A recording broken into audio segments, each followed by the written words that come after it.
Don't cry, don't cry. Kanina pa yan, naiiyak. Ang celebrity couple na sina Tony Gonzaga at Paul Soriano ay naghandog ng malaking sorpresa para sa kanilang anak na si Seve sa kanyang ika-8 kaarawan. Ito ay isang sandali na na-document ni Tony at ibinahagi sa kanyang YouTube channel. Sa video, sinabi nilang dadalhin si Seve sa concert ni Tony sa probinsya, ngunit sa katotohanan, dadalhin siya sa isang magical trip. Papunta sila sa Hong Kong Disneyland, ang sorpresa na inihanda nila para kay Seve sa kanyang kaarawan. Kasama nila ang buong pamilya mula sa magkabilang panig. Kasama din sina Alex Gonzaga at ang kanyang asawang si Mikey Morada.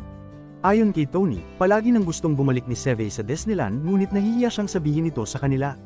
Ngayon, sa kanyang ika-8 kaarawan, hindi na niya kailangan pang sabihin dahil alam na nila at nagplano na sila ng matagal upang maipagkaloob ito bilang sorpresa para sa kanya.